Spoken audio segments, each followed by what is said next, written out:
Wednesday, the 27th of July 2022. A warm welcome to the channel. My name is James. This is the James Neil Cooper channel.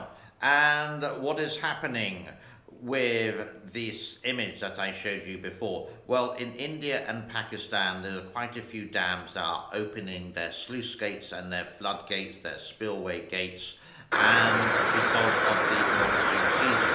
I don't know what's happening after the water has been dispersed from the site, but they are.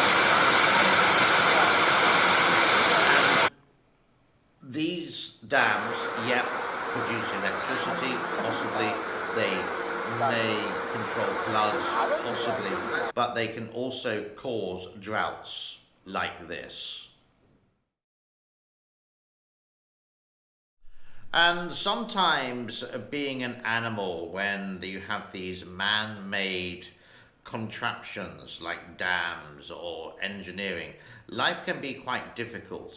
These poor goats have to do this on a daily basis.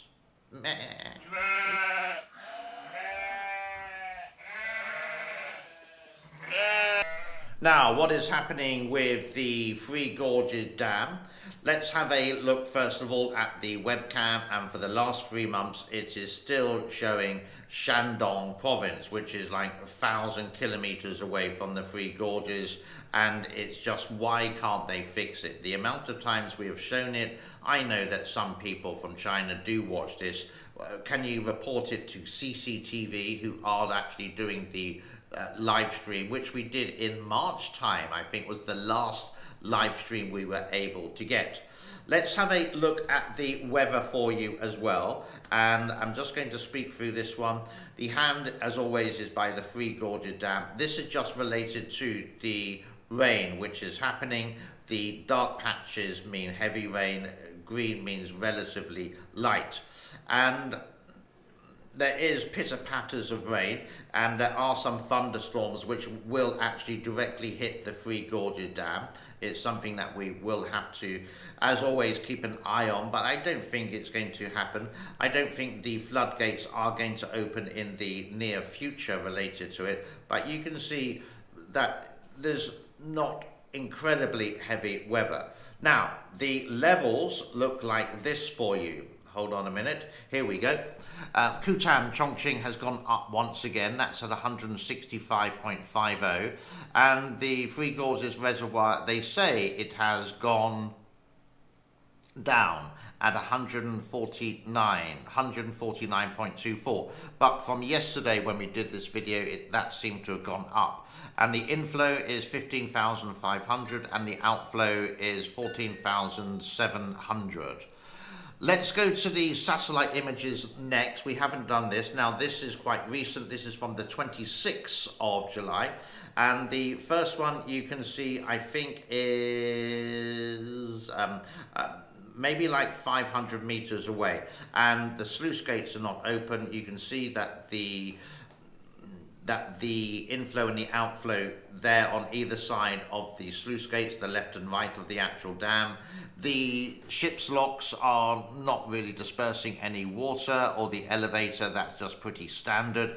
We can go down to the next dam in Yingchang, because the Yingchang levels have gone up, and I wondered if the actual dam was open.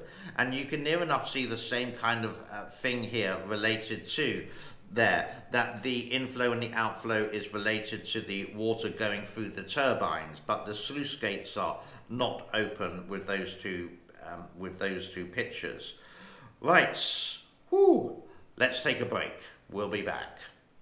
Now the fakers are back at it and saying many things about China. This is a small snippet of one of them. The Ministry of Water Resources initiated an emergency flood prevention response at level 4. And this is the crazy thing. This news is like from 2005. That's like 17 years ago. And here's the evidence. Initiated an emergency flood prevention response at level 4. The mainstream. What else is happening in China? There are some reports of Chengdu. Chengdu is in western China in Sichuan. Sichuan is where the pandas come from, basically, and some reports of some kind of lockdown. Now, I can't verify this because I was actually speaking to one person in Chengdu today, a little bit earlier today, just helping that person related to an exam called IELTS. And I just asked her, is there a lockdown? And she said, not as far as I know. So I would say it's not the whole city, but I would say some parts of the city, because here is the sort of evidence of the barriers that have been around. They're not like the barriers in Shanghai, which with the blue fences. It seems like more of the barriers related to construction. So what do you think? Leave a comment in the comment section below. It'd be interesting to hear your POV, your point of view. 长西路东到了南澳朝屯鹤的下车，下车请注意安全。86路开往北湖红站稳葡萄，前3到站文德路桃溪路口正南速道，文德路桃溪路口到了，南澳文德路桃溪路口。北湖公交站。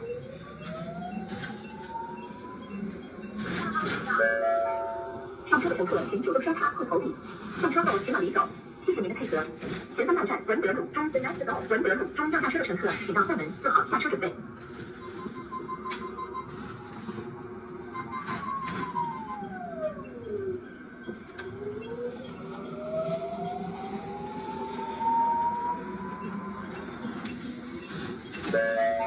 文德路中到了，请您依次从后门下车。下车请注意安全。86路开往北。What else is happening in China? Well, like in many places around the world, the heat wave does continue, and some of the roads, the TOEFL dread roads, are either causing holes or just warping. And when cars go over them, they look like this. It looks like sort of like something that you don't really want to do with a saloon car, but it would be okay by a 4x4. And this video has been on Twitter, the next one, for a while, and it's sort of like, would you do this? Even though there may be, hopefully there is a safety harness there, but walking along this ledge with really, really old kind of wood, I would just be so scared that it would crack. And something a bit more funky for you, a car which turns into a transformer, is right here. It's pretty amazing, and this, I do believe, is in China. Now, on my other channel, We Travel, my intrepid, wonderful explorer, beautiful SOPHY, went about 60 kilometers out of Siem Reap in order to try and find a snake farm. She did actually find the snake farm using Google Maps. That's quite surprising. And it was closed. But there are some beautiful views of some buffaloes and a very famous mountain here in Cambodia called Kulen Mountain. So this is a small snippet, but if you want to see the full 10-12 minute video, head over to We Travel. It's in the description below, and it's also in the pinned comments, and you can find it there. Please do like and subscribe there. That would be most epic.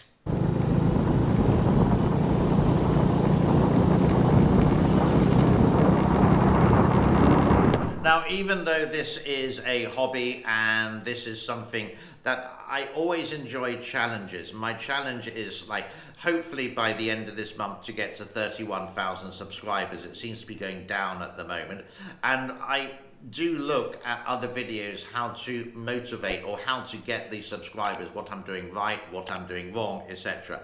But I did actually find out what other things that you guys have been watching. Yes, I've been James Bonding and doing a little bit of spying. So what do you watch? Now, some of them I know, some of them I don't. One is Monkey Works, don't know what that is. Some of you guys are watching Today News Post. Don't watch that one. It's a load of baloney. It's fake. It's just rubbish news which is coming out. Penguin 6, don't know. But RAB Lighting, again, is a fake one. Some good ones coming here. Spotlight in China seems to be a really good website. They do news articles about 4 or 5 times a day. the Three Gorges Dam information with Nishi Yan, he does do correct information, but a lot of it is just a repeat. Ryan, I don't know. China Uncensored, yep, excellent. I do watch that myself occasionally, maybe like 3 or 4 times a week. Albatross is another fake website, or does fake news from years ago. And what else do we have? Spotlight on Disaster, I don't know. Specifications, they just do the fake news as well. And the Family TV, don't know. And the Southern Prepper, I don't know as well. But make sure you do like and subscribe this channel, and please share it with others. It's all to do with the algorithm, but let's be honest, only YouTube understands the algorithm, because none of us do. And I actually have made a video related to that, and that may be coming out in a couple of days. There is some additional information about an earthquake in the Philippines, in the northern part of the Philippines, in the island called Luzon, and it is at a 7.1 magnitude. I haven't got any more details with it, but after this gets a little bit confusing. You're watching this my time, let's say 6:30 on the 27th of July, that would be like 12:30 London time. But before this video, I'm going to do most probably a short related to what happened in the Philippines over the last couple of hours.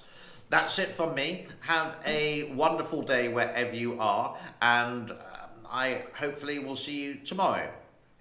Be good, be well, be safe. As always, God bless you, and thank you so much for your time. Bye-bye.